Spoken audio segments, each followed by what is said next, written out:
자, 오늘 토론에 앞서서 발제자부터 소개를 해 올리겠습니다. 제 옆에 계신 분이 구은주 심리상담연구소의 구은주 소장이십니다. 안녕하세요. 네, 안녕하세요. 예. 구은주 심리상담연구소의 구은주 소장입니다. 네, 구은주 소장님은 27년간 우리 발달장애를 비롯한 우리 청소년들, 어려움을 겪고 있는 분들과 함께 해오셨습니다. 저기 부모들이 이런 전문 상담 기관이 없어가지고 서울도 가고 그러셨는데 요즘엔 인천 어디신가요? 저는 부평구에서 연구소를 운영을 하고 있고요. 예. 2005년도부터 부평구에서 쭉 상담센터를 운영을 하고 있습니다. 낯익은 얼굴이실 것 같아서 그 전에 이름이 구은주 심리상담소 아니었던 것 같은데 이러신 분들 계실 거예요. 전에 이름이 있었고요. 네, 전에는 아이진 심리상담센터라는 이름으로 네. 센터를 주력을 했었고요. 네. 지금은 연구소를 주력하기 위해서 제 이름으로 운영을 하고 있습니다. 네, 법정 통해서 바쁜 이름은 아닌데 하여튼 개명을 하셨다고 그렇게 하십니다. 제 우측에 제일 끝에 계신 분이 이제 정가희 선생님이신데요. 네, 반갑습니다, 선생님. 소개해 주시죠. 네, 안녕하십니까. 저는 지금 14년 차 특수교사로 이렇게 일하고 있는 초등 특수교사 정가희라고 합니다. 반갑습니다. 네, 선생님 14년 차라고 그러셨어요. 네, 네. 선생님은 지금 장애 학생들 몇 명인 반을 맡고 계신가요? 지금 현재는 제가 휴직 중이지만 네. 제가 소속되어 있는 학교는 네. 지금 현재는 두 학급에 16명의 학생이 있습니다. 그래서 한 반당 8명의 학생이 지금 있는 상태입니다. 네. 네, 이 사건과 같이 모두 과밀 학급입니다. 네. 네. 겁이 납니다. 8명 계셨던 학교에서 이런 사태가 났는데 선생님은 아무렇지도 않게 또 8명이라고 얘기하시니까 제가 이따 어떤 상황을 좀 더 여쭤보도록 하겠습니다. 제 바로 우측에 계신 분은요. 우리 교육계의 스마트폰. 네, 저는 이렇게 별칭을 좀 붙여드리고 싶은데 인천시 교육계의 5G 스마트폰 이현준 영화국제관광고등학교 교장선생님입니다. 안녕하세요. 네, 선생님. 안녕하세요. 네. 저는 영화국제관광고등학교 교장 이현준입니다. 영화국제관광고등학교는 인천의 자랑이죠. 서울에 배재학당, 이화학당, 정신학당이 있으면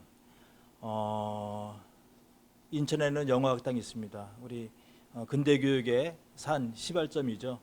저는 91년도부터 영화국제관광고등학교에 재직하면서 지금까지 34년 있었습니다. 34년. 네.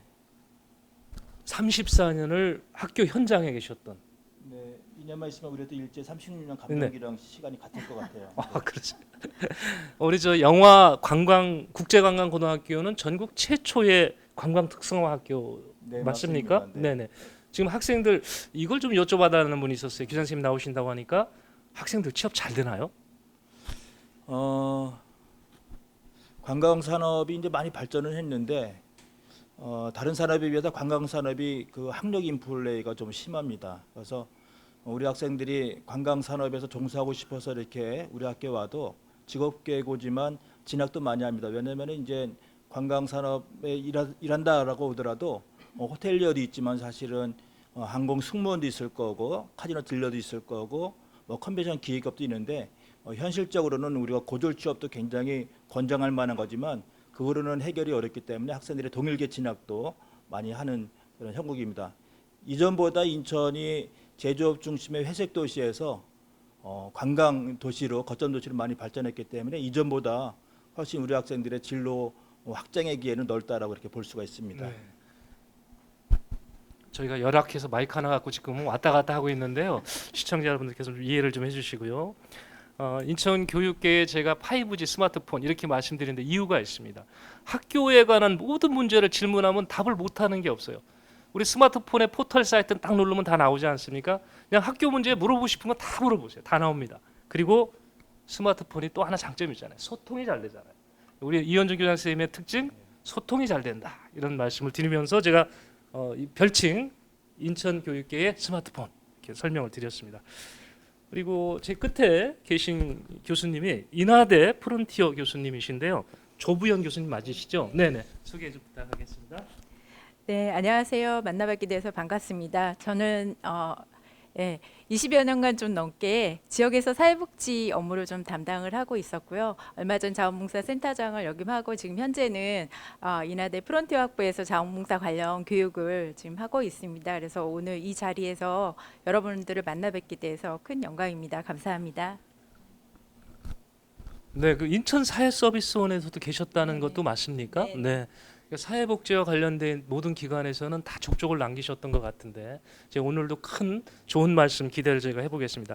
오늘 순서는요. 우선 구은주 소장님께서 발제가 있겠습니다. 그리고 세 분의 전문가께서 토론이 있겠고요. 토론과 끝나면 전부 다 모여서 모두 함께 토론을 같은 주제를 갖고 또는 다른 주제 갖고 질문 자유롭게 제가 자유 토론을 좀 해보겠습니다. 방청석께서도 하신 말씀이 있다면 제가 특별히 마이크를 넘겨드리도록 그렇게 하겠습니다. 자, 오늘 그러면 구은주 소장님께서 특수교육의 현재와 미래라는 주제로 먼저 발제가 있겠습니다.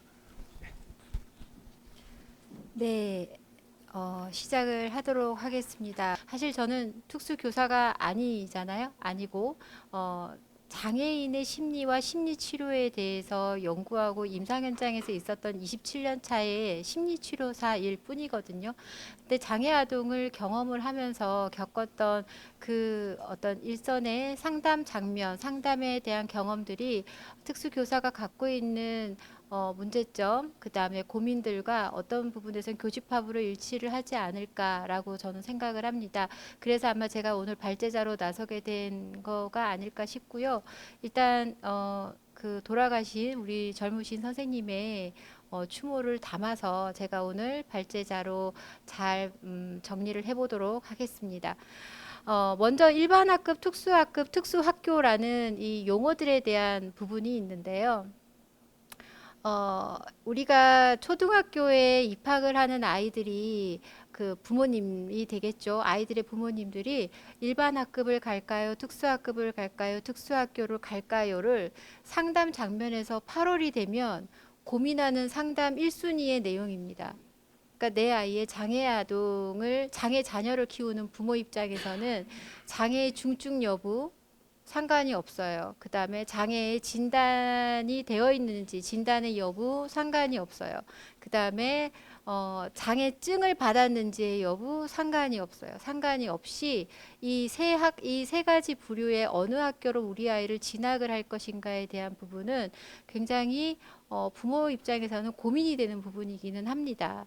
그래서 상담 장면에 들어와서 내 아이가 중증임에도 불구하고 완전 통합을 기대하는 부모도 있을 수 있고 내 아이가 경증임에도 불구하고 내가 내 아이를 케어하는 게 부담스럽기 때문에 역할 부담이나 경제적 부담이 그만큼 늘어나기 때문에 특수학교를 선호하기도 합니다. 선호한다고 특수학교를 들어갈 수 있는 것도 아닙니다.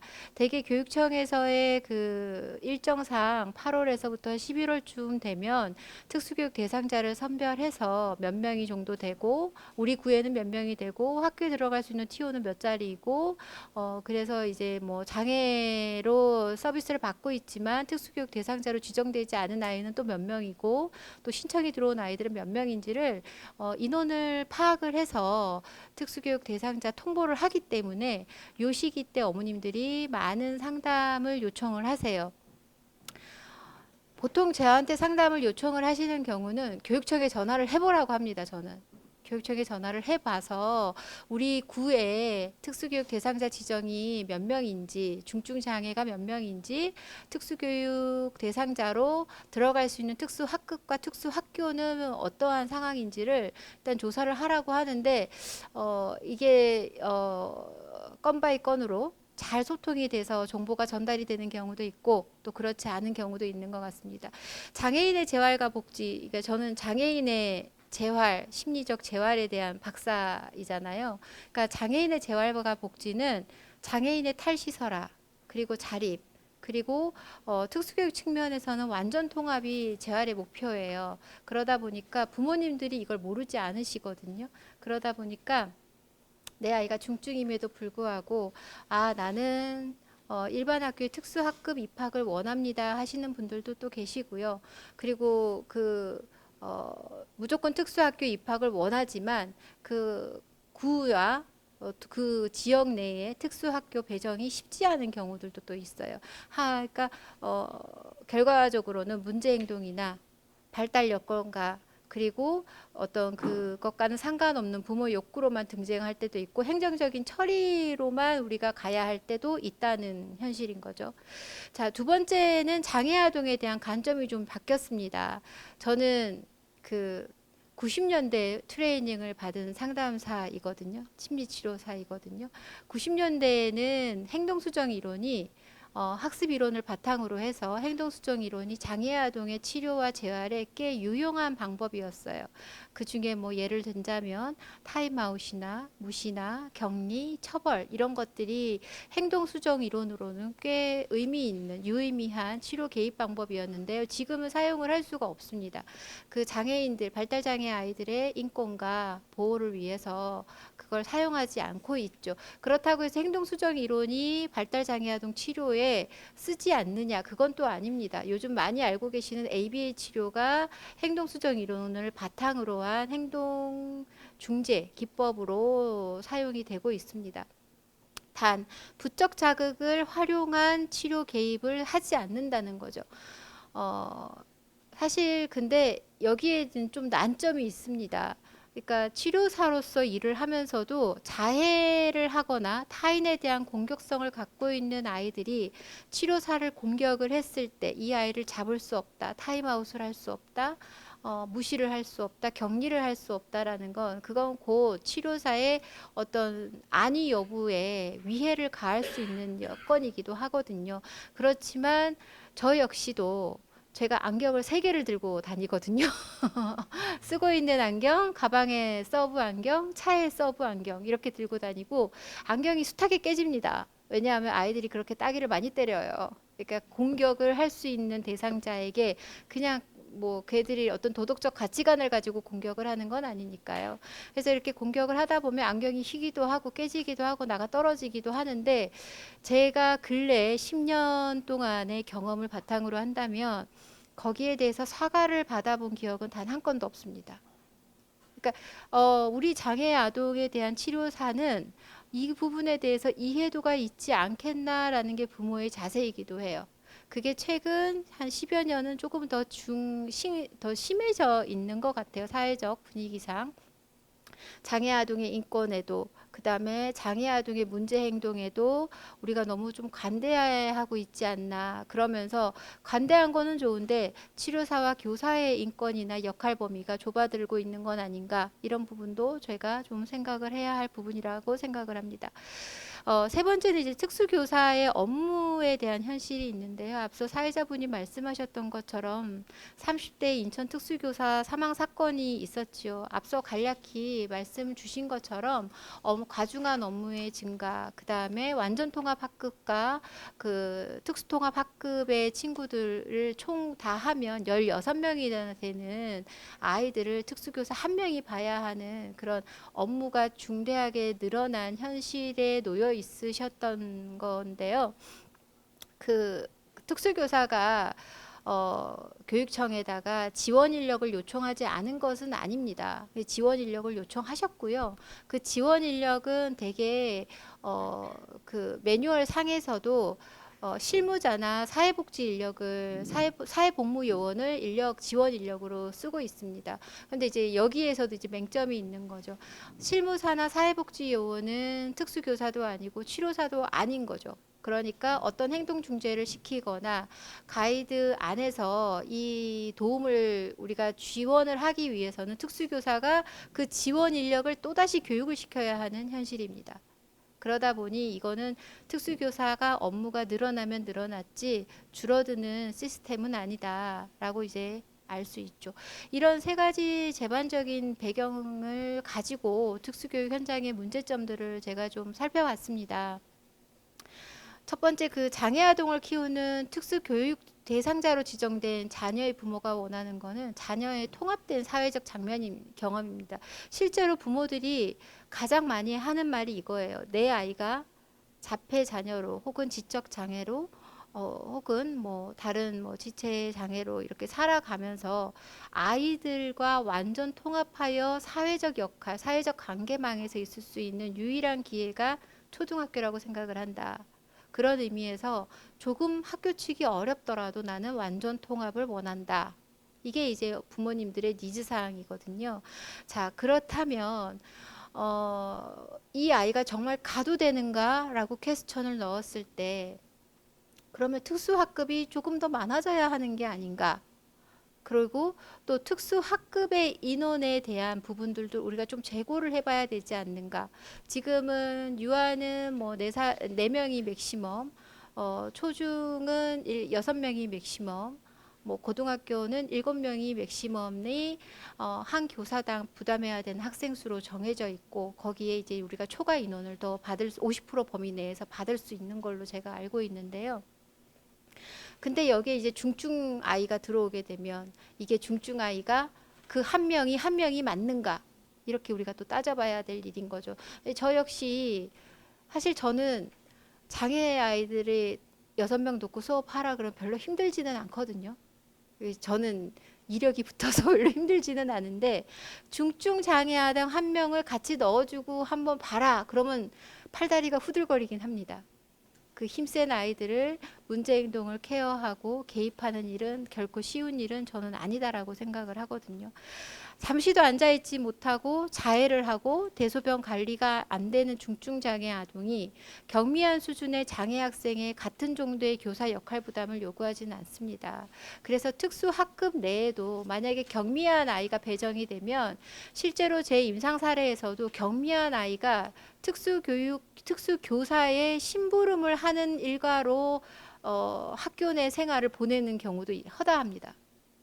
그러니까 다른 아이를 도와주고 특수교사의 일을 도와주는 일로 경미한 아이들이 그 학교 생활을 보내기도 하거든요. 근데 이게 과연 올바른 일인가 이걸 우리가 좀 고민을 해봐야 합니다.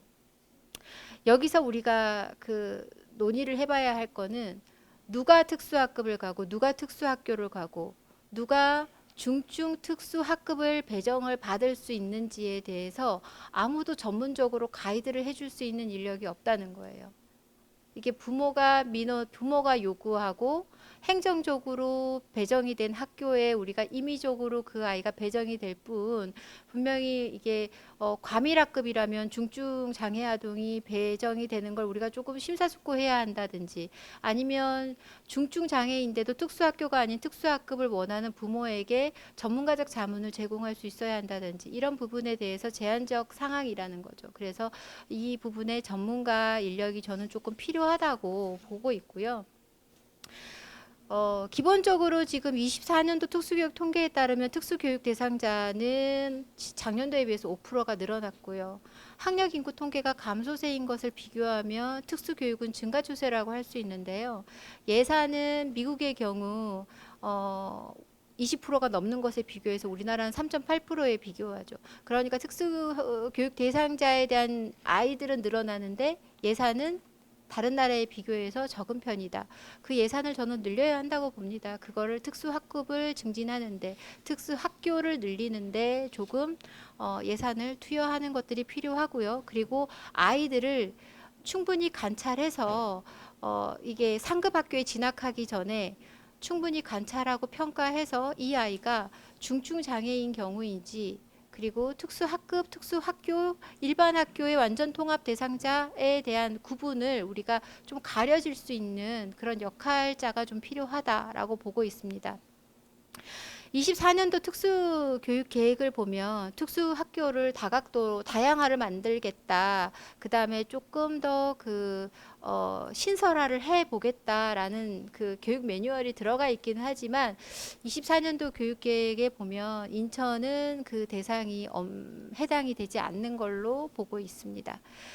자, 두 번째 제가 특수교사의 역할에 대해서도 조금 얘기를 드리고 싶은데요.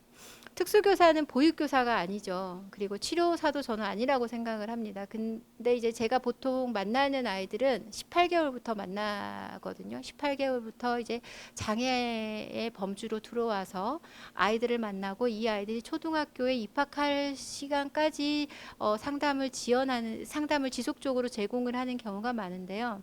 보통 대소변 훈련, 기본적인 신변 자립 훈련, 섭식 훈련 이런 것들을 부모가 하려고 하지 않습니다. 이 장애 통합 어린이집 혹은 전담 어린이집에서 교사가 해주기를 바라고, 거기서 해결이 되지 않으면 초등학교 교사가 해주기를 바랍니다. 그 실제적으로 자기 대소변을 치우고 해결하지 않는 아이들이 초등학교로 많이 올라가고요. 그런 것들이 교사의 역할 부담을 증가시킨다고 저는 보고 있거든요. 그래서 최소한 부모가 보육교사처럼 교사를 응대하는 일은 없어야 하지 않을까라는 생각이 있고요. 또 하나는 이제 교사는 앞서 이제 우리 교수님 말씀하신 것처럼 치료사가 아니거든요. 저희는 그 행동 중재에 대한 치료적 훈련을 굉장히 오랜 시간에 걸쳐서 받아요. 상담만 이렇게 테이블에 앉아서 아 그랬구나의 상담만 제공을 하는 건 아닙니다. 굉장히 3D 직업입니다. 그러다 보니까 교수법을 고안하고 그 교수를 가르치는 일을 역할을 주 업무로 해야 하는 교사가 아이들의 행동 중재 가이드라인을 가지고 행동 중재를 하기라는 건 저는 쉽지 않다고 봅니다. 근데 보통 이걸 하지 않는 교사들을 무능한 교사, 자기 역할을 다하지 않는 교사라고 보는 사회적 인식이나 부모 인식이 저는 문제라고 생각을 하고 있거든요. 그래서 이 부분에 대한 명확한 주체화가 좀 필요하지 않는가, 교사의 역할은 어디까지고 행동중재 전문가의 역할은 어디까지인가에 대한 그 주체에 대한 명료화가 좀 필요하지 않은가라고 저는 생각을 합니다. 그 현재 그 특수교육 수업 지원단을 보면 행동중재 전문가가 있습니다. 행동중재 전문가가 있고 그 전문가는 기본적으로 특수교사를 우선적으로 해서 선발을 하게 되어 있어요. 그러다 보니까 이 특수교사가 행동 중재를 지원 나가서 또 다른 특수교사 역할을 할 수는 있겠지만 치료적 지원을 할 수는 저는 여기에는 제한된 한계가 있다라고 생각을 하고 있고요. 그렇다 하더라도 행동 중재 전문가를 발굴해서 더 육성을 해야 한다는 교육청의 지원책은 저는 찬성하는 바예요. 그럼에도 불구하고 21년도 13명을 뽑은 거에서 나아가서 24년도에 10명을 뽑았다라는 거는 뭔가 정책적으로 마련은 해두었지만 원활히 활성화는 하고 있지 않다라는 생각이 일단 들고요. 순회교사가 지원을 필수적으로 하고 있죠. 순회교사 지원도 필수적으로 하고 있지만 이 부분 상주교사가 아니기 때문에 아이들의 문제행동이 어떤 시일을 약속하고 계획하에 일어난다는 보장도 없고 충동적이고 돌발적으로 일어나는데 순회교사가 이 부분들에게 교사 자문을 할 수는 있겠지만 당장 그 즉시 그 상황에서 교사에게 지원을 하기에는 좀 어렵다라고 생각을 합니다. 제가 그 행동지원 매뉴얼을 봤거든요. 매뉴얼을 봤는데 보통 이렇습니다. 문제행동이 일어난다. 교사가 조용한 공간에 분리한다. 아이가 진정이 되면 다시 교실로 투입한다. 이게 이렇게 단순하지 않거든요. 아이들이 고성방가를 하고 머리를 쥐어뜯고 벽에다 머리를 박는데 교사가 어디까지 이거를 개입을 하실 수 있을까. 이런 부분들은 책상이 아닌 임상의 그리고 현장의 목소리를 조금 들어서 재반영을 하셔야 되지 않을까라는 생각을 합니다. 세 번째 저는 제가 말씀드리고 싶은 요청의 그 발제는 저는 이제 현재 경계선 지능과 연관된 연구를 몇 분의 박사분들하고 하고 있는데요. 그리고 그 연구의 책임자이기도 하거든요. 제가 처음 이 경계선 지능 연구에 대한 연구를 시작을 했던 이유 중에 하나가 제가 학교도 그리고 여러 가지 기관에 자문과 컨설팅을 많이 나가는데요. 실제적으로 실무자가 아이를 쉽게 만질 수도 없고 아이에게 쉽게 말할 수도 없는 현장의 시스템이에요. 예를 들면 어린이집에서는 안 돼라는 말을 할 수가 없습니다. 아이들이 물건을 던져도 안 돼라는 말을 할 수가 없고요. 그리고 특수교육 현장에서는 쉽게 아이를 잡을 수도 없습니다. 그리고 밥을 안 먹겠다고 떼를 쓰고 식판을 없는 아이에게 밥을 굶길 수도 없습니다.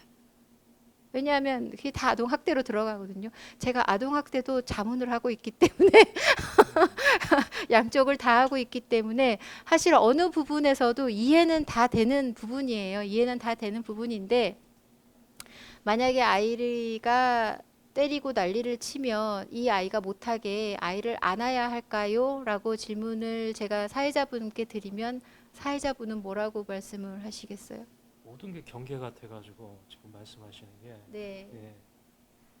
쉽지 않은 질문인 것 같아요. 네. 깊게 생각하는. 네, 그래서 아이를 잡는 일도 아이한테 하지 말라고 소리를 지르는 일도 아이의 학습권을 무시하고 다른 방으로 진정할 때까지 기다리도록 타임아웃을 시키는 것도 어떤 것도 지금은 쉬운 상황이 아니거든요.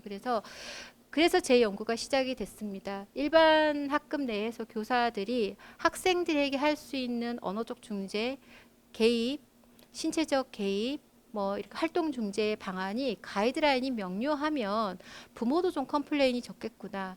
교사도 좀 책임감, 책무성이 좀 늘어나겠구나. 그러면 등 돌리고 고개를 숙이고 모른 척하는 교사들이 좀 줄어들지 않을까. 그래서 물론 교육청에서 제공하는 매뉴얼이 있고 지도 방안이 있지만 제가 하나하나를 다 열어보면 너무 맥락적인 이야기, 너무 어려운 이야기, 너무 기술적인 이야기에 그쳐 있어서 쉽고 간단하게 현장에서 바로 사용할 수 있는 가이드라인이면 좋겠다가 제 연구의 스타트 선이었거든요. 그런 측면에서 저는 장애 아동을 보는 특수교사에게도 어느 정도로 이 아이에게 개입을 할 수 있는지에 대한 특수교사의 가이드라인은 필요하다고 생각을 합니다. 반드시 간단하고 명료해야 하고요. 그리고 이 부분에 대해서도 교사, 부모 모두가 합의가 돼서 가정 연계 활동까지 이루어져야 한다고 보고요. 또 이런 매뉴얼이 특수교육지원센터 산하의 부서로 저는 자리를 잡아야 한다라고 생각을 합니다. 자, 여기까지 제 세 가지가 특수교육 현장에 대한 미래, 그리고 우리 고민과 미래에 대한 이야기에 대한 세 가지 저의 이야기였습니다. 감사합니다. 네, 제가 들어가면서 참 저는 막막했습니다. 이런 고민이 있었구나. 근데 지금 괜찮으세요? 얼굴은요? 하도 많이 맞으셔. 네, 네, 의연합니다. 보육교사가 아니시잖아요. 근데 네, 이게 좀 어떤 매뉴얼이 빨리 정착이 돼야 될 필요성이 있는 거 아닌가 하는 숙제를 좀 던져주셨고요.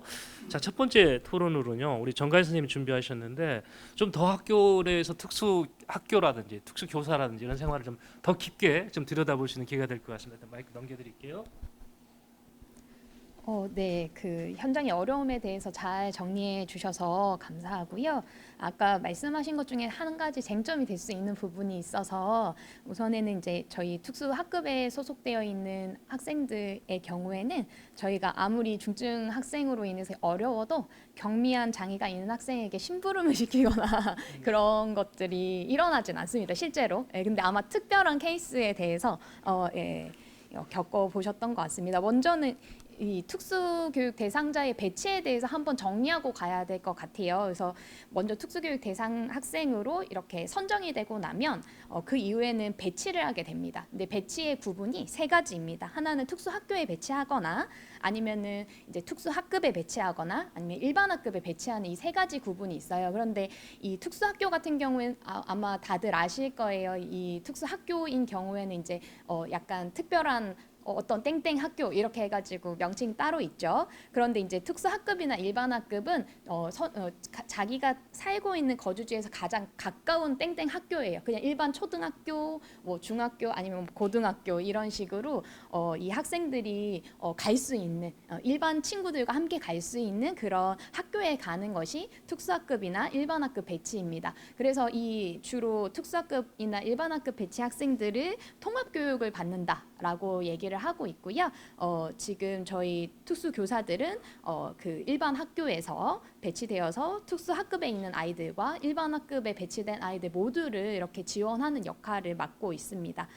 그런데 이렇게 지원을 할 때 특수 학급에 대한 배치 기준으로 특수 교사를 그러니까 학급이 생기는 거거든요. 그게 법적으로 4667이라고 해요. 유치원 4명이면 한 학급이 생기고 초등학교 6명, 그리고 중학교 6명, 그리고 고등학교 7명이면 한 학급이 이제 한 명이어도 한 학급이 생기고요. 그 이상의 4667을 넘어가면 두 학급이 되는 거예요. 그러니까 예를 들면 6명에서 한 명이 더 있어서 7명이 되면 두 학급이 돼야 돼요. 그런데 이제 지금 돌아가신 선생님 같은 경우에는 8명이었죠. 그러면은 몇 학급이 생겨야 될까요? 두 학급이 생겨야 되는 겁니다. 그런데 이제 초반에 이 학교가 6명의 학생이 있었기 때문에 그냥 한 학급으로 시작을 했고, 근데 바로 3월 달부터 이 학생들이 늘어난 거예요. 왜 늘어나냐면 특수 학급은 되게 특별한 상황이 있습니다. 바로 아이들이 중간에 발견되는 부분이에요. 그러니까 장애 학생이 언제나 나 장애가 있어야 하면서 3월 1일부터 나 장애가 있어야 해서 쭉 가는 게 아니라요. 4월에 발견될 수도 있고 5월에 발견될 수도 있고 되게 다양한 그런 경로를 통해서 특수교육 대상자가 늘어날 수 있거든요. 근데 그렇게 늘어났을 때에 대한 지원을 많이 요청을 합니다. 그래서 특수교사를 계속 증원해 주세요. 특수학급을 증설해 주세요. 그렇게 계속 요청을 합니다. 다만 그 요청이 하나도 받아들여지지 않은 거예요. 그러니까 3월 1일자로 이제 아이들이 그 학급이 줄었기 때문에 더 이상의 교사를 배정해 줄 수 없다. 그래서 계속 요청을 합니다. 이 선생님이 언제까지 요청을 하냐면 2학기 돼서도 요청을 해요. 그때 8명의 아이가 있었거든요. 근데 그때 들었던 답변이 인천시에서 과밀로 보는 9명이 되지 않았기 때문에 주지 못한다. 이렇게 이제 답을 얻고 아마 엄청난 이제 그 무력감이 있었을 거예요. 그러니까 이 선생님에 대해서 주변 선생님들이나 이때까지 있어왔던 다양한 사례들을 보면 이 선생님 느꼈던 건 정말 많은 수업 실수도 있죠. 왜냐면 아이들이 너무 많았기 때문에 29실수 그러니까 1교시부터 6교시까지 거의 화장실도 못 가고 계속 아이를 지원해야 하는 그런 많은 실수와 과한 업무도 있었으나 이게 이 선생님 제일 어려워했던 게 그래서 제대로 된 교육을 하지 못한다라고 하는 부분이 너무 컸어요. 그리고 그거에 대한 죄책감과 그런 어려움들 그리고 특히 중증장애 아이들이 너무 많기 때문에 그 8명 중에 한 4명 정도가 중증장애였다고 합니다. 그런 경우에는 사실 손도 많이 가고 그리고 지원의 강도도 매우 커지기 때문에 제가 지금 그 반에 가서 수업을 하라고 하면 저는 제대로 지원할 전혀 그런 자신이 없을 정도로 매우 큰 어려움을 겪고 있었고 그렇기 때문에 선생님은 이 특수교사 원래 2급 자격증이 초임 때 발급이 되고 한 3년 정도 이렇게 근무를 하고 나면 일정 연수라는 걸 받고 일정 교사가 돼요. 1급 정교사가 돼서 좋은 거는 우선은 급수가 올라가는 좋은 점과 호봉이 올라가는 좋은 점이 있죠. 그래서 누구든 빨리 받으려고 합니다. 빨리 호봉을 올리는 게 교사로서 월급을 받을 수 있는 되게 좋은 점이잖아요. 근데 이분은 포기했습니다. 그 일정 연수를. 왜 포기했냐면 그 일정 연수에 가서 너무 좋은 교육을 하고 있는 분들을 보면서 자기가 견뎌낼 수가 없고 자기는 지금 제대로 된 교육을 할 수가 없는 환경인데 그분들을 보면서 내가 견뎌낼 수 없다라고 하는 그런 마음으로 스스로 포기를 하신 상황이었다고 들었습니다. 그래서 저는 이 문제의 가장 큰 핵심은 통합 교육이 잘 이루어질 수 있도록 제대로 된 자원이 들어가지 않았고 그리고 특히나 이 과밀학급에 대한 지원이 제대로 되지 않았기 때문에 가장 큰 문제라고 생각합니다. 아까 사회자님이 저한테 되게 아무렇지 않게 8명입니다라고 말하시네요 했던 게 너무 비일비재한 일이어서요. 제가 2022년도에 남부에 있는 초등학교에 발령을 받았을 때 거기도 이미 8명의 아이였어요. 그리고 그 8명의 아이를 담당하고 제가 너무너무 사실 힘들고 버거워서 거의 한 1, 2년 만에 10kg가 확 찌더라고요.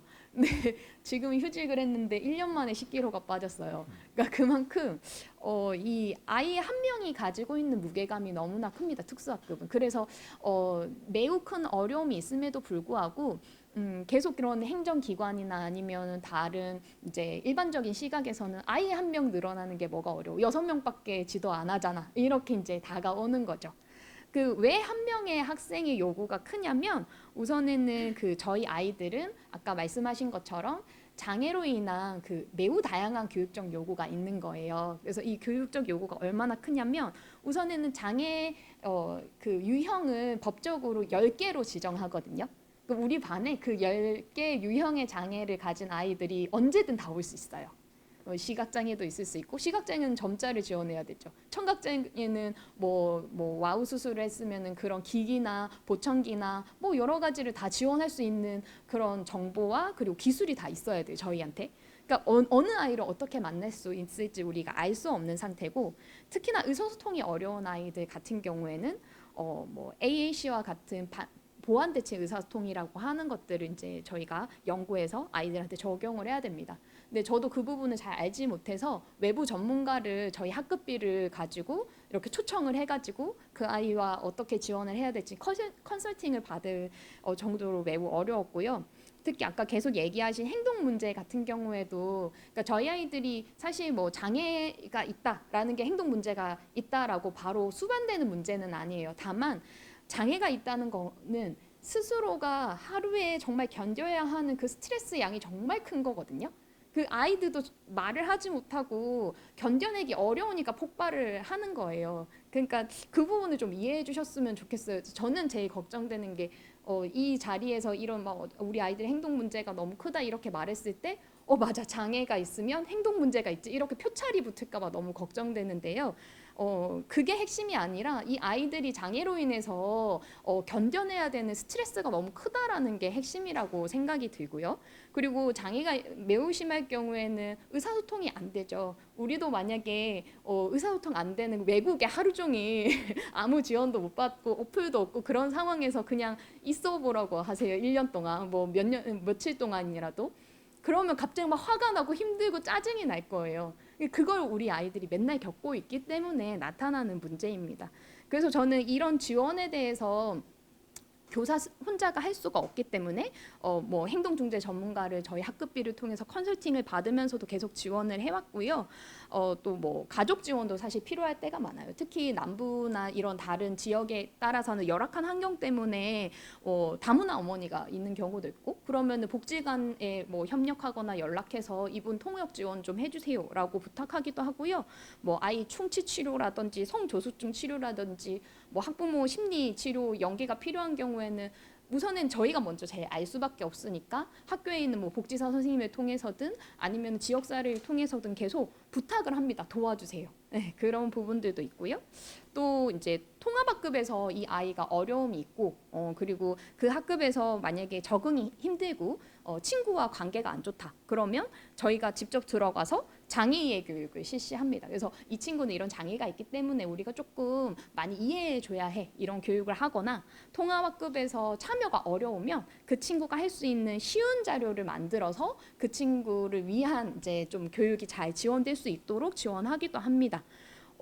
듣기만 하셔도 엄청난 업무량이죠. 네, 그러니까 제가 이렇게 계속 학생의 삶의 전반을 어우르는 그런 다양한 교육적 요구를 지원하는 역할을 하다 보니까 주변에서 이런 얘기를 해주시더라고요. 이게 약간 영국의 모델로는 특수교육 코디네이터가 하는 역할이라고 이렇게 얘기를 해주셨어요.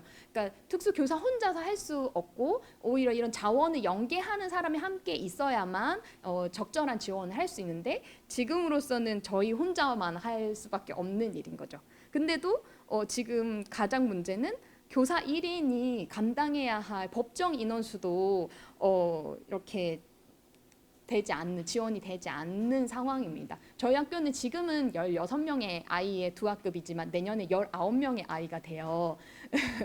한 학급당 9명, 10명이 되죠. 그러니까 제가 과연 그 아이들을 잘 지원할 수 있을까요? 그럴 수 없습니다. 6명에서 1명만 늘어나면 저희는 제대로 된 지원조차 엄두도 낼 수 없는 상황이 오는 거고요. 방금 전에 그런 여러 가지 교육적 요구들 때문에요. 그래서 이제 그런 부분에서의 어려움들이 있지만 교사로서 좀 접근할 수 있는 자원이 너무 없습니다. 그래서 계속 교육청이 제일 많이 요청하는 게 법정 인원수를 조금 지켜라. 6명 이상이 되면 적어도 1명의 특수교사 그리고 한 학급이 늘어날 수 있도록 계속 지원 요청을 무조건 지켜라 이렇게도 얘기를 하고 있고요. 그리고 이제 저희가 제일 좀 어려운 게 뭐냐면 이런 문제가 일어났을 때 아무래도 학교 안에서의 소수자다 보니까 늘 혼자라는 느낌이 너무나 큽니다. 그러니까 이 아이들이 통합학급에서 갑자기 어려움이 생겨서 텐트럼이 일어나거나 그런 경우에는 제가 이 특수학급에서 하던 수업을 멈추고 아이를 막 지원하러 올라가요. 아니면 점심을 먹고 있는데 전화가 오거든요. 이 친구가 갑자기 갑자기 바닥에 앉았어요, 주저앉았어요. 이렇게 하면 급식을 버리고 걔를 막 지원하러 가요. 그러니까 그 정도로 사실은 약간 1분 대기조처럼 살아감에도 불구하고 늘 약간 소수자로서 인정받지 못하고 그런 지원받지 못하는 그런 현실에 있는 부분들도 있고요. 가장 마음 아팠던 건 그렇게 했을 때 너는 6명만 지원하잖아 이런 식으로 굉장히 하는 일이 없다고 눈총을 너무 많이 받습니다. 그러니까 들으셨으면 엄청 많은 하는 일이 있구나라고 이해되실 텐데 실제로 제가 담당한 아이는 그렇게 적은 숫자니까. 근데 저는 꼭 이거 알리고 싶어요. 그 한 명의 무게감이 얼마나 큰지를 그리고 우리가 얼마나 다각도로 지원하고 있는지를 꼭 알리고 싶고 그렇게 해야만 사실 이 한 명이 늘어났을 때 바로 지켜줘야 되겠구나. 이 과밀학급에 대한 지원을 해줘야 되겠구나라고 생각해 주실 수 있을 것 같아서요.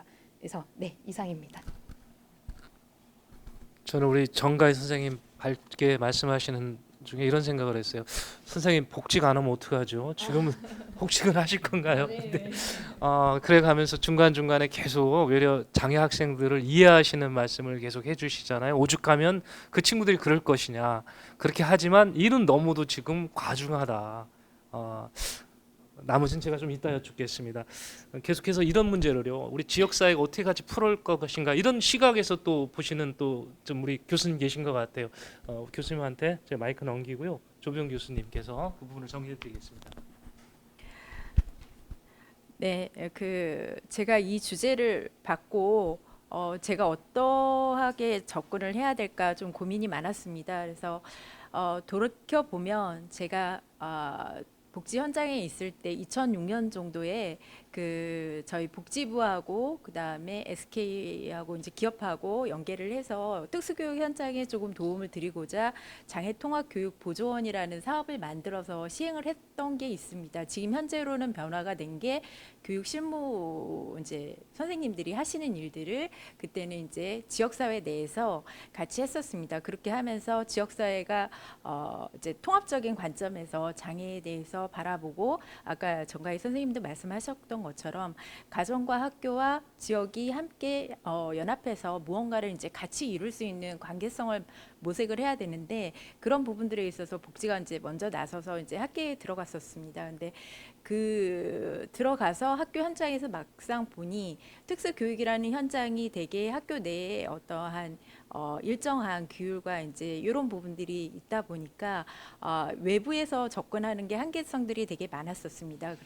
그래서 그 사업들이 이제 교육부로 넘어가면서 지금은 이제 교육 실무자 선생님들이 하셔서 이렇게 진행이 되고 있는 것 같은데 그때와 지금이 다른 게 뭔가 하고 이 주제를 받아보고 다시 한번 들어가서 봤었습니다. 근데 이분들이 하시는 교육이라던가 이런 부분들에 대해서는 지금 조금 체계적이지 못한 부분들이 많이 있는 것 같습니다. 그 당시에도 외부에서 학교에 들어가기 위해서는 적어도 특수교사 선생님들이 하시는 말씀과 특수교사 선생님들이 하는 교육을 보조하기 위해서 다양한 장애 유형과 그 다음에 이 장애 유형들에 대해서 같이 코칭해서 지역사회에 나와서 이분들이 같이 활동을 할 수 있도록 하는 부분들에 이제 저희가 초점을 맞춰서 진행이 됐었었는데 지금 현재로서는 그 부분은 많이 끊겨 있는 상황이고 학교 내에서의 그냥 단순 보조하는 형태로만 역할들이 좀 많이 이제 축소가 되어 있는 것 같고 교육이나 이런 부분들도 체계라기보다는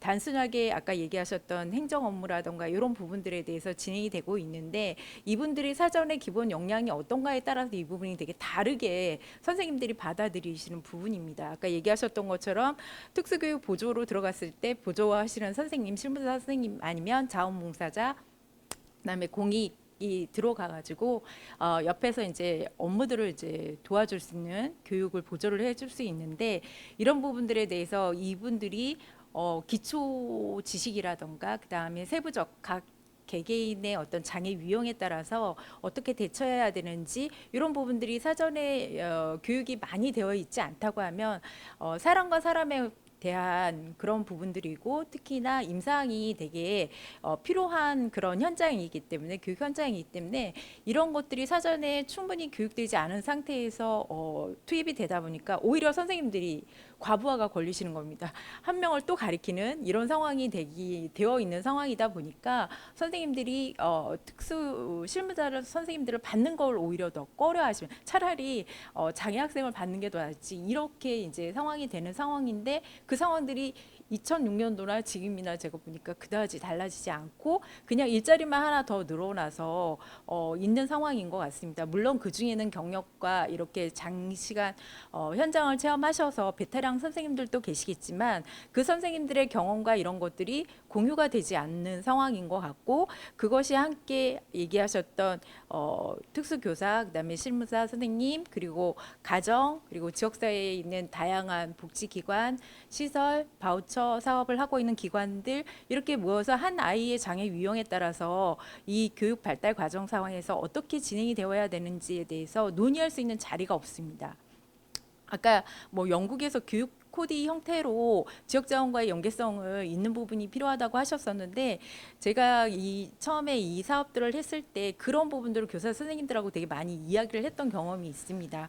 왜냐하면 교육 현장에서 하는데 그걸 어디다 연결해야 되는지 지역 현장과 어떻게 연결해야 되는지에 대해서 선생님들이 일일이 다 찾아다니시면서 하시기에는 많은 역부족들이 있고 정보의 한계성이나 이런 것들이 있습니다.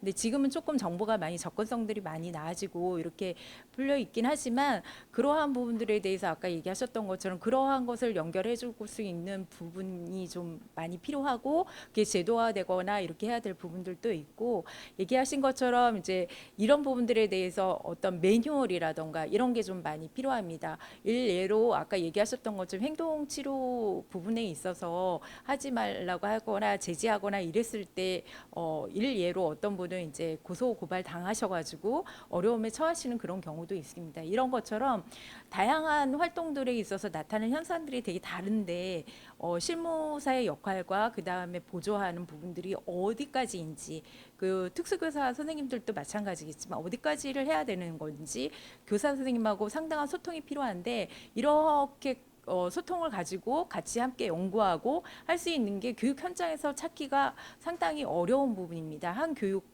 현장 안에 있으면서도 그게 상당히 어려운 거라서 그런 부분에 대한 것들을 같이 연구하고 만들어 나가는 그런 과정이 좀 필요하고 그걸 좀 제도적으로 좀 체계화해서 교육 당국에서 좀 만들어줄 필요가 있고 또 하나 말씀드릴 거는 제가 자원봉사 관련돼서 이제 선생님들이나 이렇게 교육 현장에 가시는 부분들도 있는데 이분들도 충분하게 교육이 되시지 않는 경우들이 상당히 많이 있습니다. 그래서 이런 분들은 좋은 마음으로 가긴 가는데 장애 현장은 또 특히나 일반 학생들의 봉사나 이런 거하고 좀 다른 부분들이어서 그런 부분들에 대해서는 조금 사전에 이러한 활동에 참여하실 수 있는 분들에 대한 교육이나 이런 것들이 충분히 이루어질 수 있도록 학교 내에서도 그런 교육 시스템을 좀 만들고 선생님들이 이런 교육을 받으신 분들이 원하실 때 그리고 학교의 현장에서 필요할 때 좀 유연하게 참여하실 수 있는 그러한 어떤 제도적이 좀 만들어지고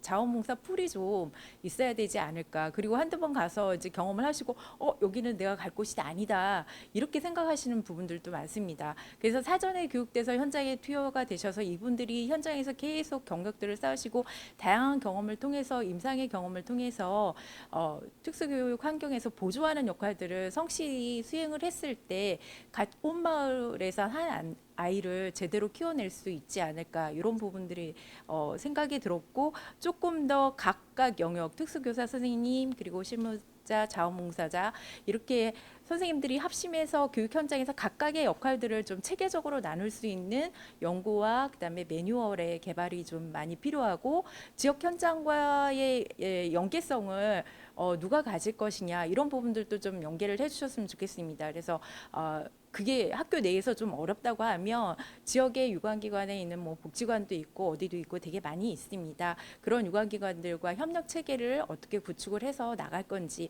이런 부분들도 좀 이렇게 사전에 좀 검토를 해주셔서 그런 것들이 제도화돼서 인천만의 어떠한 그러한 체계들을 만들어가는 게 좋지 않을까 이렇게 제안을 드리고자 합니다. 예, 이상입니다. 우리 시청자들은 오늘 좀 특수교육 현장에 이런 참 심각한 문제가 있었구나 하는 걸 이제 새로 느끼실 겁니다. 27년을 현장에서 상담을 해오신 우리 구 박사님 같은 경우는 6명까지는 어떻게 해보겠는데 중증 장애인 1명만 들어오면 힘들다 얘기를 하셨고요. 또 우리 정과일 선생님도 1명의 그 무게감 대단히 무겁다는 것을 느끼고 계시다고 하셨습니다. 지금 또 마지막으로 또 토론해 주셨던 조병 교수님 같은 경우는 이런 게 없었네요. 교수님 얘기 들어보니까 지역사회 유관기관 이런 데 한데 모여서 이걸 논의할 수 있는 장이 없다고 하셨습니다. 자, 이 여러 가지 이게 문제를 이제 토론을 통해서 제기를 했고 발제를 통해서 제안을 또 해주셨는데 이제 우리 이현준 교장 선생님은 이제 업력이 세시니까 교직에서만 벌써 30 몇 년이시죠? 34년이시잖아요. 그냥 단순하게 현상만 제가 설명 듣기는 뭐하고 대책까지 좀 해주셨으면 좋겠습니다. 예. 이번에 특수교사 사망 사건으로 우리가 이제 사회적으로 이 특수교사에 대한 또 특수교육 대상 학생에 대한 관심이 높아졌는데 저도 이번에 이제 포럼에 토론자로 참석하면서 많은 공부를 해봅니다. 저는 오늘 앞에서 이제 발제하신 분들 또 토론하신 분들이 아주 구체적으로 이렇게 말씀해 주셨는데 저는 좀 다른 각도에서 좀 거시적인 측면에서 이 말씀 드리고 싶어요. 하나는 우리나라의 그 장애 인식 개선의 어떤 후진성 그리고 교원 감축 또 교육 예산 긴축 이런 입장에서 이 문제를 좀 이야기하고자 합니다. 첫 번째로는 이제 장애인에 대한 우리 인식이 괜히 후진하지 않냐. 우리 아마 많은 분들이 기억할 텐데 2017년도에 강서구에 무릎 꿇은 부모들 이야기 혹시 아시는지 모르겠어요. 그 당시에 강서구에 특수학교를 설립하려고 할 때 그 지역 주민들이 특수학교를 혐오시설로 간주하고 반대했습니다. 그래서 공청회 때 그 장애 학생을 둔 학부모님들이 무릎을 꿇고 눈물로 호소했던 그런 기억들이 있습니다. 그런 것들이 아직까지도 우리 한국 사회에 만연해 있고 우리 한국 사회에 장애 학생들에 대한 이런 편견, 폄하, 아주 후진적인 그런 인식 문화가 아닐까 이렇게 생각이 듭니다. 그런 인식의 후진성 때문에 이번에 특수교사 사망 사건들 이런 것들도 거기에서 기인하지 않았나 이런 생각을 해봅니다.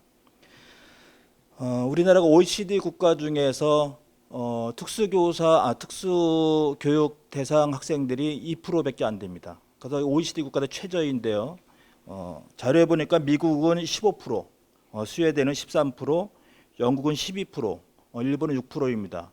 일본도 얼마 전까지는 1%대였는데 지금 6%까지 증가했는데요. 그러니까 우리나라가 아직 OECD 국가에서 최저 2%라고 하는 것은 그만큼 장애 인식 개선이 안 돼 있는 거고 그다음에 그러한 교육을 우리가 구축해야 된다는 이런 필요성들을 못 느끼기 때문에 그런 대상 학생들이 덜 발굴되고 이렇게 낮은 퍼센트가 아닐까 이런 생각이 듭니다. 물론 우리나라도 이전보다 특수교육 대상 그런 학생 수가 이렇게 증가하고 있거든요. 근데 아직까지는 OECD 국가다 최저라고 하는 것들은 우리가 앞으로 더 장애 학생에 대한 장애인에 대한 인식 개선이 많이 필요하다. 이런 문제들 때문에 이런 사건들이 이런 문제들이 부각이 되지 않았을까 이런 생각을 해봅니다. 또 하나는 이제 지금 보면은 이제 교육청은 교육부를 탓하고 있어요, 그렇죠? 그 다음에 또 교육부는 행안부를 탓하고 있습니다. 그러면 교육청과 교육부와 행안부가 서로 떠넘기게 할 때 그때 중심이 뭐냐면은 교원 정원 그리고 예산에 대한 거거든요. 지금 우리나라는 지금 교원 감축 기조로 계속 지금 가고 있습니다. 그런데 지금 사회의 요구는 굉장히 다양화되고 복잡해지고 개별화되고 있거든요. 그래서 학교가 그러한 사회적 요구를 충족시키려고 하면은 우리가 맞춤식 교육을 해야 되고 개별화 교육을 해야 되는데 그러려고 하면은 사실 더 많은 교원들이 필요한데 지금 학교 현장에서는 고교 학점제 이렇게 학점제로 가고 있잖아요. 그럼 더 많은 교과를 우리가 쪼개서 가르쳐야 되고 더 많은 손길이 필요한데 이러한 기조 속에서 이런 트렌드로 이렇게 교육 현장은 바뀌고 있는데 또 국가에서도 그런 것이 중요하다라고 하고 학교의 변화를 요구하는데 우리 교원이 감축하고 있다는 거죠. 그래서 이렇게 교원 정원이 감축되면서 아마 물론 교육청도 어려움이 있겠죠. 이렇게 특수교사 많이 배치해야 되는데 이 교원 정원이라는 것이 묶여져 있으니까. 그래서 내가 볼 때는 우리가 이런 사회 여러 가지 다양화되고 개발화되어 있는 요구를 충족시키기 위해서는 학교 교육은 교사 정원이 늘어나야 됩니다. 그래서 여기에 따른 특수교사 정원도 자연적으로 늘려져야 되는 부분들이고, 또 하나는 이제 교육 예산입니다. 기재부에서는 이제 대학하고 평생교육 쪽에 더 많은 예산이 집중돼야 된다. 이렇게 하면서 이제 초중등 예산을 감축하고 있어요. 그 초중등 예산을 감축하는 그 명분은 뭐냐면은 학령 인구가 준다는 거죠. 그런데 학교 현장에서는 30명을 가리키든 20명을 가리키든 교사의 역할은 똑같아요. 그러니까 이걸 정량적으로 판단해 가지고 학생 수가 줄으니까 교사도 줄여야 된다는 것들은 이거는 굉장히 저급한 생각들이죠. 그래서 우리가 예산이 줄고 교원 정원이 줄면은 우리가 어떻게 할 수 있는 융통성이 없잖아요. 거의 대응할 수 있는 것들. 그래서 우리는 예산을 증액을 해야 되고 초중등 예산을 증액하고 그다음에 교원 정원을 늘리면서 그 안에 있는 특수교사도 사실은 교육공무원이고 교원 정원으로 들어가 있거든요. 예산도 거기에 구속을 받고 있는 것들이고, 그래서 이런 것들이 선행해서 해결돼야지 이런 특수교사 문제들도 우리가 해결이 될 거라고 저는 생각을 합니다. 그렇다면 현실적으로 우리가 예산 증액하고 교원 정원 주는 것들이 굉장히 장기적인 만약에 문제라고 한다고 하면은 지금의 우리가 교사 정원 가지고서 또 우리가 갖고 있는 지금의 우리 예산 가지고 이 문제를 해결한다고 하면은 예산 부분에 있어서는 우리가 예산의 집행의 적절성을 우리가 따져봐야 될 것 같습니다. 그러니까 예산의 적절성이라고 하는 것은 제가 볼 때는 예산을 집행하는 우선순위예요. 그다음에 규모고.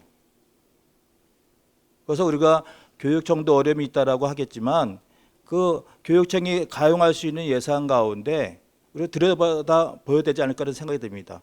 예산을 우리가 적절하게 사용하고 있는 것인가. 더 시급하고 더 필요한 것에 예산이 집중돼야 되겠죠. 그래서 우리가 소모성 예산이라든가 아니면 우리가 예산 투입 대비 교육 효과가 없는 곳에 있는 예산들은 과감하게 줄이고 이렇게 사회적으로 니즈가 많은 이런 예산들에는 우리가 좀 집중하는 그런 예산의 적절성을 한번 따져봐야 되지 않을까 이런 생각도 이렇게 해봅니다. 지난번에 서희초등학교 교사 사망 사건 이후에 교사들의 중도 퇴직 수가 굉장히 증가하고 있습니다. 2023년도 기준으로 봤을 때 5년 전보다 중도 퇴직자의 수가 23.9% 증가했습니다. 그런데 더 문제는 저연차 교원이 굉장히 빠르게 중도 퇴직한다는 거예요. 그래서 전체적인 중도 퇴직자는 23.9%가 5년 전보다 증가했지만은 5년 미만의 저연차 교사들은 50.9%가 증가했어요. 그리고 또 하나의 문제는 뭐냐면은 교직을 희망하는 학생들이 많이 줄었다는 거예요. 그래서 10개 대학 교대뿐만 아니라 교직 관련되는 학과의 신입생 모집이 어려움을 겪는다는 거죠. 이런 것들은 교권 붕괴와도 연관이 있잖아요. 그런데 우리가 일반 교직에 대한 이런 선호도들도 많이 떨어지고 또 현재 재직 중에 있는 저연차라든가 전체적인 선생님들의 중도 퇴직자가 증가하는 형국에서 이 일반 교사보다 더 어려운 환경에 처한 분들이 특수교사인데 그러면 우리가 앞으로 예산이 확보되고 교사 정원을 늘린다고 했을 때 과연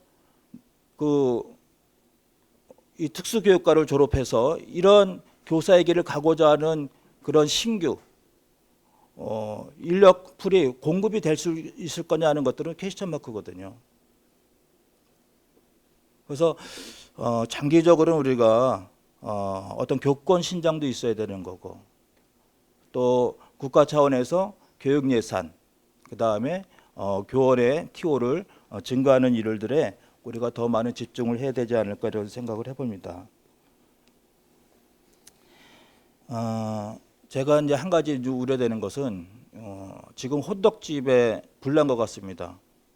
이렇게 한 선생님의 죽음으로 인해서 많은 사람들이 특수교육을 얘기하고 또 걱정하고 언급하고 있습니다. 그런데 이런 문제들이 잠잠해졌을 때 마지막에 남는 사람은 또 특수교사가 그 몫을 담당해야 되지 않을까 이런 것들이 우려가 됩니다. 서로 특수교사를 생각하고 근심하고 이런 것을 얘기하는 것이 아니라 이런 것들이 이런 기회에 잘 체계화돼서 근본적인 대책들이 수립이 되고 개선되었으면 좋겠습니다. 제가 학교에 있다 보니까 학교 안에 있는 자원만으로 교육을 수행하기는 굉장히 어렵습니다.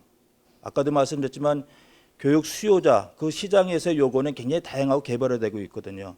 그거에 대응하려면은 학교의 자원뿐만 아니라 학교 자원 바깥에 있는 다른 자원들하고 협업하는 이런 네트워크들도 굉장히 중요한데 그러한 일들도 우리가 체계적으로 만들어져서 누가 하든지 매뉴얼대로 진행된다고 하면은 이런 우리가 현장에서 겪는 문제들은 많이 개선되고 나아지지 않을까 이런 생각을 해봅니다. 이상입니다. 네, 이현준 교장 선생님께서는 인천시 교육청이 예산을 제대로 필요한 곳에 쓰고 있는지 한번 면밀한 검토가 필요하다고 얘기를 하셨습니다. 저는 이 순간에 일거스 생각이 좀 나더라고요. 일거스 예산이 홍보비만 해도 꽤 많이 나가는 것 같은데 이게 맞는 지출인지 이런 생각도 해봤습니다. 물론 오늘 소재와는 좀 다르긴 합니다만은 제가 이렇게 해서 세 분의 이제 토론 다 끝냈고요. 좀 이 과정을 통해서 가장 많이 말씀 나오셨던 것 중에 하나가 우리 특수교사들의 권한이 어떤 좀 가이드라인이 좀 있으면 좋겠는데 그게 없다는 부분을 좀 많이들 하셨던 것 같아요. 근데 그것도 그렇고 또 지금 466이라고 그랬습니까? 배당 학생들 숫자 4667. 근데 지금 8명으로 되는 데가 많다고 그랬잖아요. 네. 근데 4667이 법에 의한 거 아닌가요? 네, 그럼 법을 위반한 거잖아요. 네. 그럼 누가 처벌을 받아야 됩니까? 아니 이거는 법을 위반했으면은 법을 시행하는 교육청에서 문제 있는 거 아닌가요? 처벌 조항이 없나? 교수님 처벌 조항이 없는 거예요? 구 박사님 어머님들은 예. 이걸 어떻게 해결을 하시냐면요. 네네 민원이 답이다. 민원이 그거는 그건 때법이죠. 그건 네, 법이 아니고. 민원이 답이고 예. 교육청에서는 학부모의 민원에 의해서 네. 일단 배정을 하십니다. 많이 가서 뗐어야 된다는 얘기네요. 네, 매일 전화를 합니다. 이게 법이 없는 나라지 이러면 네. 그러니까 이걸 좀 제대로 잡자고 하는 건데 이 가이드라인 필요하긴 할 것 같은데 이건 저 혼자 토론할 부분은 아닌 것 같고요. 예, 의견 있으면 주시죠. 예. 네, 교육청에서 이미 이제 이 문제에 대해서 매우 반성하고 있고 그래서 이제 법정 정원을 준수하는 걸로 진행하고 있습니다. 다만 이제 인천시 같은 경우에는 매우 다양한 좀 상황 때문에 특수학급을 증설하는 게 어려운 경우가 좀 있어요. 그래서 예산이 없어서요. 예산이라기보단 인구 유입이 많은 그런 지역이 있거든요. 네. 저희 학교도 지금 인구 유입이 매우 많은 이제 검단 쪽이어서 네. 그 특수 학급뿐만 아니라 일반 학급도 이미 너무나 많은 과밀을 겪고 있어요. 그래서 네. 이제 아이들 이제 이 많이 들어오다 보니까 특수학급을 배치할 그런 공간 자체가 확보되지 않는 경우가 좀 많이 있는 경우도 이제 현실적인 문제입니다. 그래서 그런 부분에 있어서는 이제 교사를 한 명 더 증원해 주는 걸로 그렇게 이제 이야기가 좀 나오고 있는데 예. 아무래도 이 부분이 아직은 이 교육청에서 이렇게 대책을 마련하겠다지 대책이 마련된 것은 아니거든요. 네. 그래서 이제 교육청에서 지금 의지를 갖고 이제 법적 정원을 이제서야 우리가 준수하겠다. 그래서 한 명이라도 아이가 늘고 그러면은 우리가 학급을 증설하겠다. 다만 학급을 증설하지 못하는 이런 이제 인구 유입이 너무 많아서 학급을 증설하지 못하는 경우는 교사라도 한 명 먼저 보내주겠다. 이런 이제 약속을 좀 하고 있는 상황에서 이제 좀 많은 분들이 이 부분을 계속 지켜보면서 이게 이번 해로 끝나는 게 아니라 그 후년에도 계속해서 이어질 수 있는 네. 부분으로 지침으로 잘 자리 잡도록 해주시는 게 되게 중요한 부분이라고 생각합니다. 네. 네. 오늘 이제 토론을 이제 주최했던 우리 시민단체께서 이제 그런 부분을 감시를 해야 된다고 봅니다. 이 버스에다가 일거스 뭐 이런 게 써붙이고 다니던데 광고비 안 줬나 모르겠어요. 그런 돈 모아서라도 이 특수학급을 좀 만들어야 되지 않나 하는 생각을 하거든요. 제가 지금 방청객에게 좀 이렇게 질문을 받고 하고 싶은데 마이크 사정이 안 좋아서 나중에 방송에 댓글 달아주십시오. 그러면 맞는 분들이 오늘 참석해 주신 분들이 댓글에 답하는 형태로 그렇게 하겠습니다. 잘 토론에 또 말씀 있으면 교수님 마이크 드릴까요? 네. 네, 아까도 잠깐 언급했는데 한 아이를 키우기 위해서는 온 마을이 필요하다고 합니다. 그래서 이번 기회에 우리 장애를 가진 친구들이나 아니면 교육 현장에서 다양한 경험들을 하고 계신 분들이 되게 많으신데 그분들과 함께 지역사회 내에서 관심을 지속해서 가지고 꾸준하게 우리 아이들의 올바른 성장을 위해서 같이 함께 했으면 좋겠다는 생각이고요. 그리고 지금 점차 학교의 자원봉사나 이런 지역사회에서 유입하기가 상당히 어려운 체제로 가고 있습니다.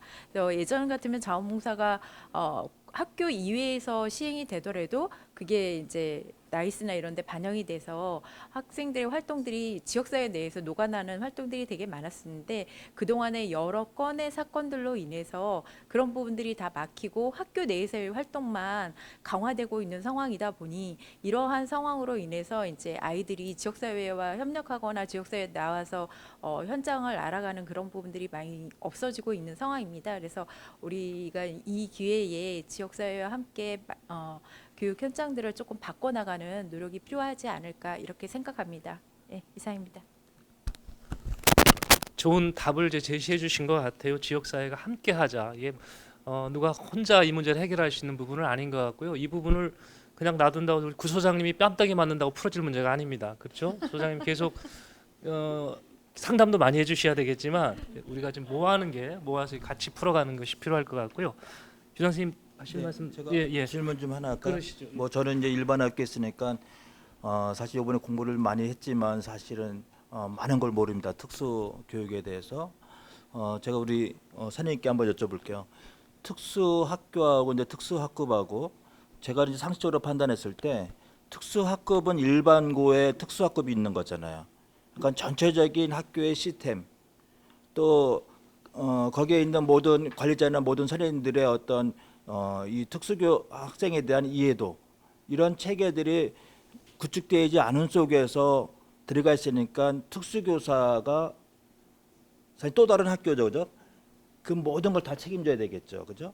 그런데 제가 볼 땐 특수학교는 또 그런 학생들 수용할 수 있는 목적으로 세워졌기 때문에 모든 시설부터 모든 교육 프로그램, 운영 체계, 뭐 교사의 마인드 뭐 이런 것들이 다 이렇게 일관성 있게 잘 돼서 그렇다고 보면은 이제 특수학급이 상대적으로 특수학교보다 어려운 건지 저는 그렇게 판단하는데 어떤지 그것 좀 말씀해 주십시오. 네. 우선은 특수 교사로서 이렇게 근무하는 부분에 있어서는 특수 학교는 좀 소속감이 있다라고 하면 일반 학교는 소속감이 조금 부족한 부분이 있습니다. 특히 초등 같은 경우에는 일반 교사가 모두 교대를 나오거든요.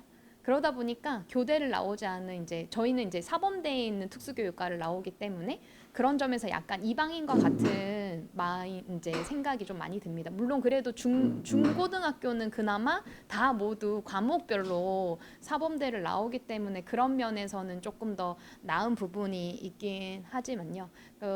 그래서 사실은 통합교육 현장에서 제일 중요한 건 이런 되게 깨어있는 마인드를 가진 관리자분이라고 생각을 합니다. 그래서 특수교육에 대해서 관심을 가지고 또 모두 다 안고 갈 수 있는 그런 마인드를 가진 그 관리자 한 분만 계셔도 사실 특수교사가 되게 숨통이 트이는 느낌이 많이 들거든요.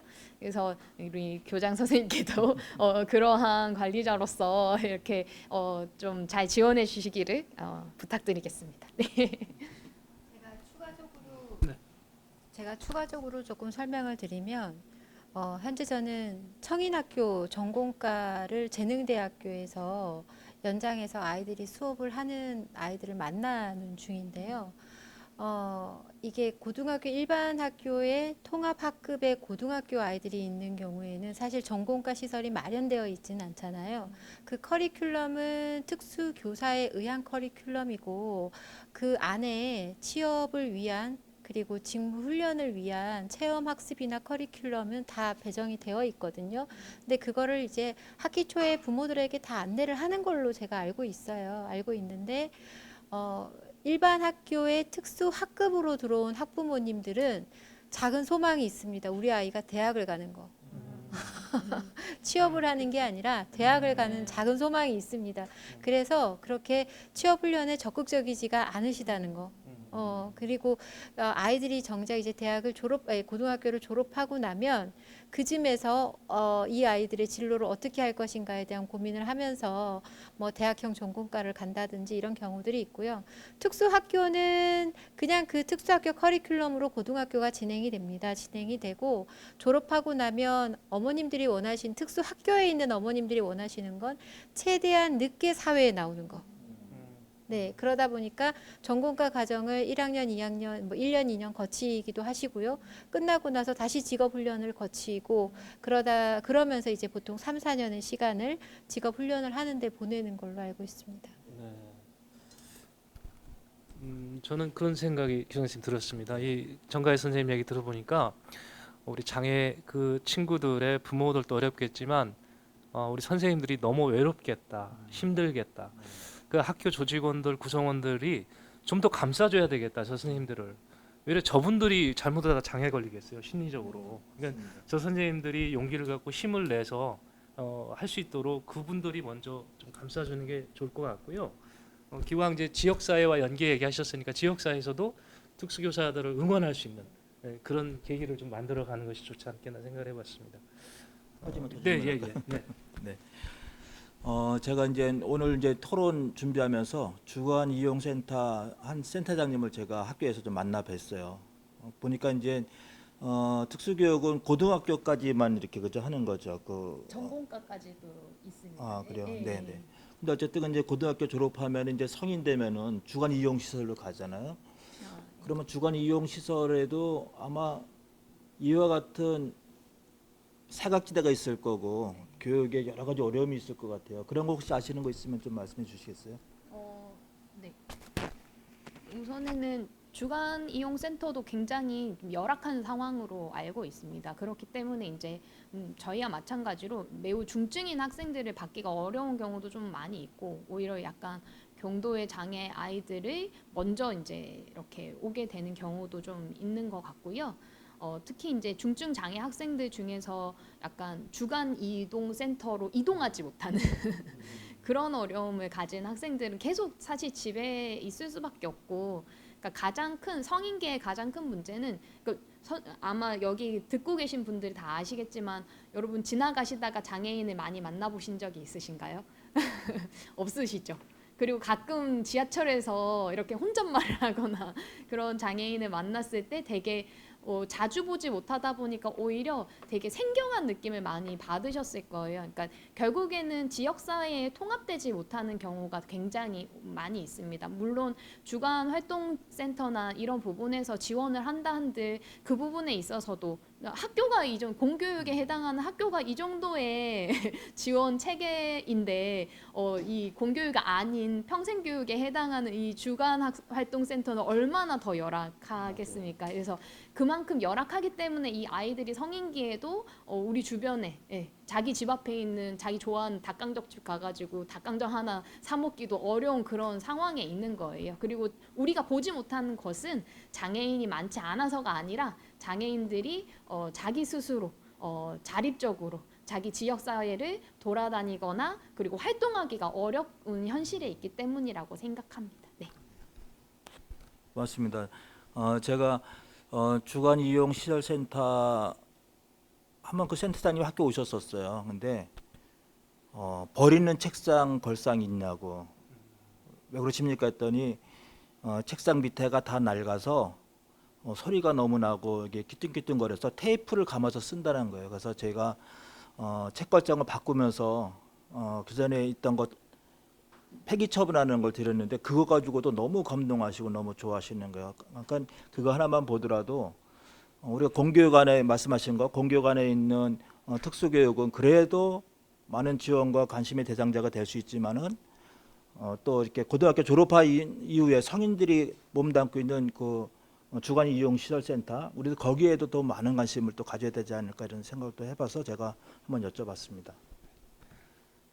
네. 토론 선생님들 질문이 없으시면 제가 마무리하는 걸로 이렇게 하겠습니다.